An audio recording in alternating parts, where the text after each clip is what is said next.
Salut les Nakama, bienvenue sur Ryokami. Aujourd'hui on se retrouve pour le scan 58 de Dragon Ball Super. 68, ouais, c'est ça. 68. Du scan de Dragon Ball Super. Yep. Et on commence, on retrouve Granola ce début de scan là. Ouais. Et il y a beaucoup de choses à dire. Le flashback. Dès le début il a un flashback. On retrouve les Saiyans qui sont en train de détruire sa planète Céralie, c'est ça? Céraliens, ouais, les Céraliens. En mode comme végétal, ouais. Tout ça. Là. Et dans ce flashback là, comme on en parlait dans le dernier chapitre, on voit un autre Zaru qui a une cicatrice sur la joue droite. Ouais, et c'est Bardock, sûrement Bardock. 100%, c'est le même côté du visage, c'est Bardock. Et du coup, il se réveille en mode un peu troublé et on sait que du coup il a une intelligence artificielle genre sur l'œil gauche, sur son œil gauche, et qui parle avec lui. Et du coup, ouais, voilà. Et du coup, on revient dans le présent et on retrouve Granola, on retrouve Whis tout d'abord, qui endort le poisson rack. Ouais, le poisson rack avec sa seringue et qui lui permet de s'endormir. À ce qui paraît, ouais, c'est parce quand il est agité comme ça, c'est tout le temps un signe de mauvais présage. Et du coup, on voit qu'il a endormi et que, ou peut-être pas, il a dit que ça se trouve. Ouais, ça se trouve que c'était rien. Et du coup, là, il y a le début de l'entraînement de Goku et Whis. La première fois qu'on a un affrontement entre deux personnes. La deuxième fois qu'on a un affrontement avec deux vrais utilisateurs de l'Ultra Instinct. Ultra Instinct. Et ce qu'on voit là, c'est que Whis, c'est la première fois, c'est la première fois que je le vois avec des grands mouvements amples. Alors tout le temps, il esquivait tranquille avant. Dans Katsuno F, tout ça, c'était incroyable. Il fait un minimum de mouvements en fait. Voilà, et là, il a des mouvements où il doit vraiment bouger contre l'Ultra Instinct de Goku, même s'il explique qu'à ce moment-là, l'Ultra Instinct de Goku il est vraiment au plus bas level. Il dit par exemple que Whis, son Ultra Instinct lui, il est plus éveillé que celui de Virus. Et celui de Grand Prêtre, il est encore plus élevé que celui de Moi, ce que j'ai aimé, c'est qu'il a dit que Goku d'être son propre aussi Ultra Instinct. Voilà. Il y a plusieurs styles Ultra Instinct. Quand t'as l'Ultra Instinct, tu peux faire quelque chose qui est à toi en fait. Tu dois développer en bas à droite un petit côté haineux. On voit Virus prélassé et Vegeta qui dit faut que je trouve un moyen de le rattraper. Oui, entre-temps, il y a Goku qui souhaite encore une fois, après ce que Whis a dit, qu'il y a un nouvel adversaire ultime. Et t'as Virus qui en ce moment est sur les nerfs, qui commence à encore une fois sermonner Goku, parce qu'à chaque fois ça lui arrive, mais la situation elle échappe. Et du coup, il y a une discussion très intéressante, énormément entre Vegeta et Virus. Virus qui demande à Vegeta s'il va prendre l'Ultra Instinct lui aussi, et Vegeta qui lui dit que non, c'est pas dans son style là. Qui rétorque en lui répondant qu'il y a d'autres techniques des dieux, en fait il n'y a pas l'Ultra Instinct et il y a des techniques qui lui conviendraient mieux à lui, et là ça nous ouvre plein de choses. Ouais, mais moi je pense que, je sais pas que si c'est une nouvelle transformation, ça serait bizarre.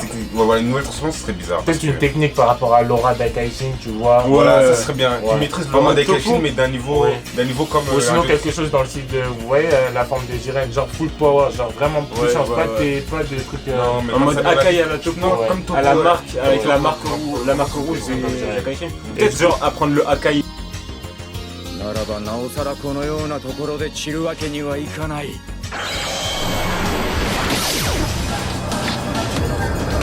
図に乗るんじゃないぞ。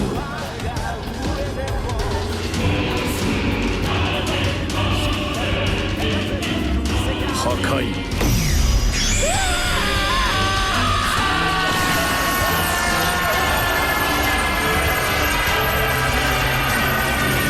Vraiment maîtrisé d'où. Et du coup on revient sur Granola on voit que notre poteau Granola il ramène 73 qui était censé être la prime l'une des trucs les plus élevés, qui ramène beaucoup de pièces et qu'il Granola est devenu très fort, il a beaucoup progressé. Il explique aussi qu'il a une grande haine envers Freezer et son armée. Ouais, c'est ça, on voit le flashback du début. Il dit les singes par exemple pour les Saiyans. Il a la du coup Elec il explique que Freezer est encore en vie, et après le départ de Granola en fait, et là il explique que justement c'est son plan que Granola il progresse et qu'il ait affronté Freezer, comme ça leur permettrait d'être libre un peu. Soit Granola mourrait, soit Freezer mourrait, mais dans tous les cas son plan ça a l'air d'être un personnage qui réfléchit. Et aussi, ce que je trouve stylé avant tout, on reste avec Elec, c'est que par exemple on voit que c'est des espèces de mercenaires galactiques un peu à la Bojack, mais eux c'est surtout dans le recèlement d'informations. Ils disent les informations c'est le truc le plus important. C'est pas particulièrement la plus puissante, parce que le plus puissant de leur groupe c'est Gas. Ouais, voilà. Et on voit qu'ils sont pas tous forts particulièrement. Ils sont pas non plus. Et du coup grâce au DNC23 ils vont avoir des informations, ils recherchent quelqu'un en particulier. Zuno, celui qui a toutes les informations. Le prédicateur je crois, ouais, le prédicateur, il a plein d'informations à donner, et ça c'est, je pense qu'ils ont un petit plan qu'ils vont faire en fin d'arc qui pourrait être vraiment intéressant. Et j'aime beaucoup ces personnages là. Vous, je sais pas ce que vous en pensez de la team de... On disait Bojack dans le truc précédent, mais en fait, ils ont vraiment une Et identité parfaite. Du coup, on retrouve encore Granola qui nous montre toute sa haine envers les Saiyans qu'ils appellent les singes, quelle haine envers Freezer, etc. Et du coup, il se poursuit par le vieux gars random qu'on a vu précédemment. Il nous montre encore une fois qu'il est vraiment plus fort et sans ses lunettes, il arrive à tirer d'ultra loin. Et on nous explique que l'aile gauche des Céréales, en fait, il leur capacité en fait.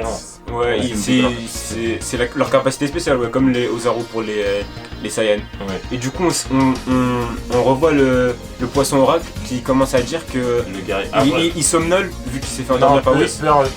une image du scan avant, un scan l'image précédente cet événement-là. En fait, il y a Granola qui dit justement qu'il veut devenir le plus puissant. Et après, directement après, on a l'oracle qui dit que en mode le plus puissant de cet univers, l'univers 7, va commencer à arriver. Va naître en fait. Ouais, en parlant peut-être de Granola, Goku, Vegeta, mais Granola ça arrive de loin. En tout cas, pour l'instant, il a trop de. les plus proches dans ce stade-là, c'est Goku et Vegeta.